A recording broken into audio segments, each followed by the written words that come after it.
Bismillahirrahmanirrahim. Assalamualaikum warahmatullahi wabarakatuh. Perkenalkan, nama saya Putri Nabila, mahasiswi dari Poltekkes Kemenkes Makassar, Prodi D4 Terapi Gigi. Baik, di sini saya akan menjelaskan terkait dengan prosedur praktikum sel darah merah.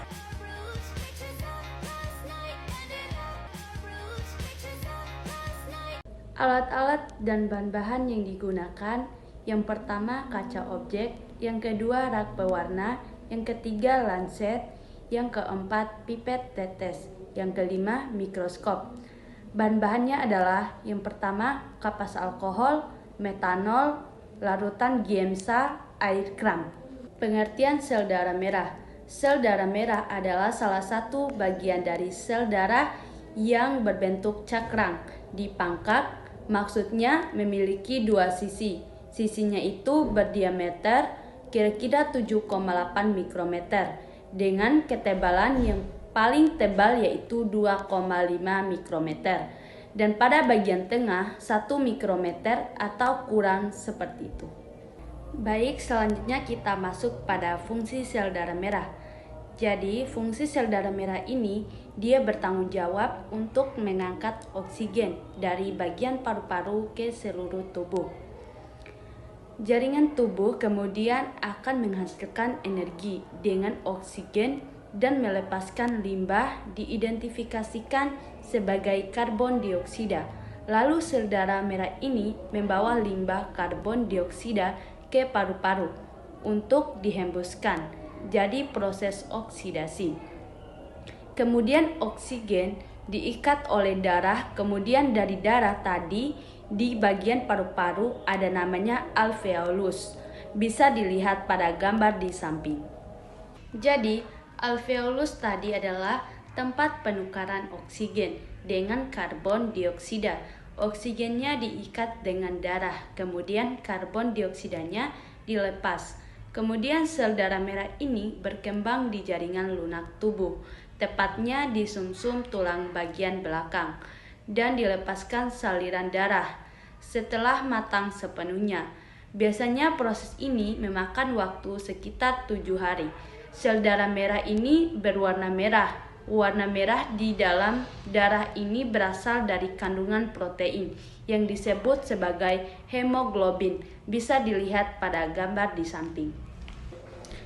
Hemoglobin atau yang kita sebut zat merah darah protein, inilah yang bertanggung jawab untuk membawa oksigen. Kemudian eritrosit atau sel darah merah ini bersifat mikroskopi dan berbentuk piringan pipi pedonat. Seperti kita bilang di awal tadi, dia cekung, lengual di tengahnya tetapi tidak berongga.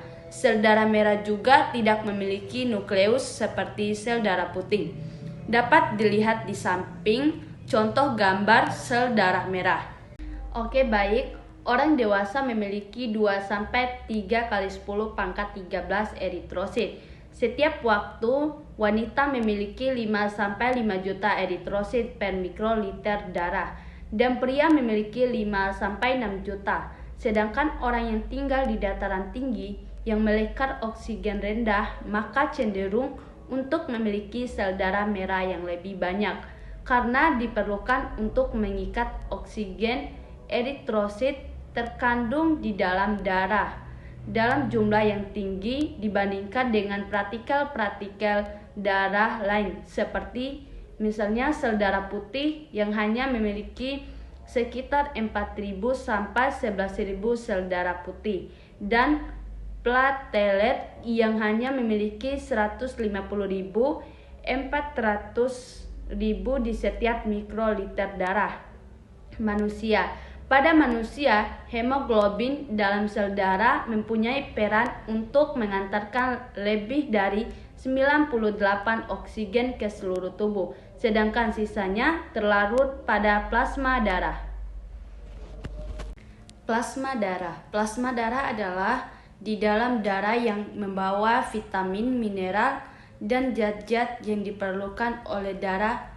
Eritrosit dalam tubuh manusia menyimpan sekitar 2,5 gram besi, mewakili setiap 65% kandungan besi dalam tubuh manusia. Prosedur yang pertama, bersihkan ujung jari tengah, sedangkan untuk bayi pada bagian tumit atau kuping telinga dengan kapas alkohol.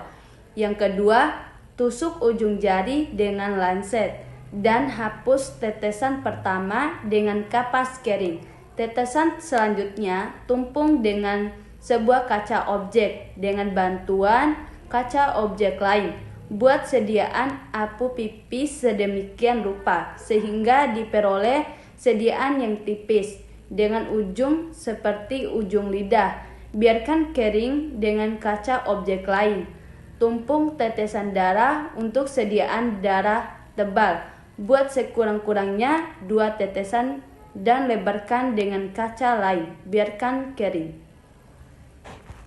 Formulasan: sediaan darah 1 letak sediaan darah tipis dan tebal di rak secara horizontal.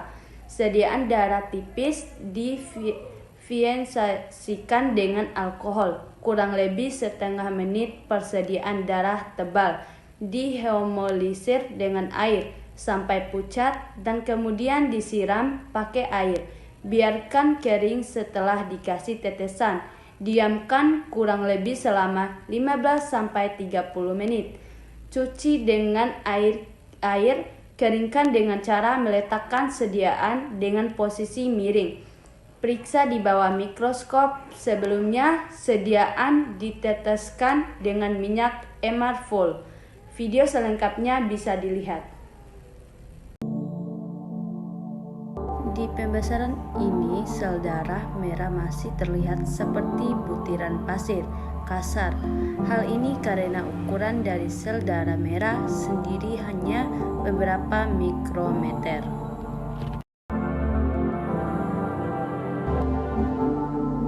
Butir-butir sel-sel darah merah sudah terlihat memang masih relatif kecil, sehingga bentuk bikonkav dari sel itu sendiri masih belum tampak terlihat.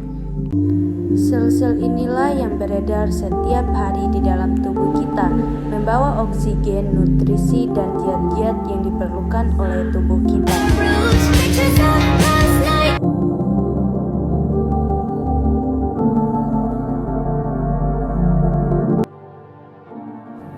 Bentuk sel darah merah jelas terlihat bikonkav. Seperti yang dijelaskan di awal, nampak sel darah merah seperti butir-butir kacing baju.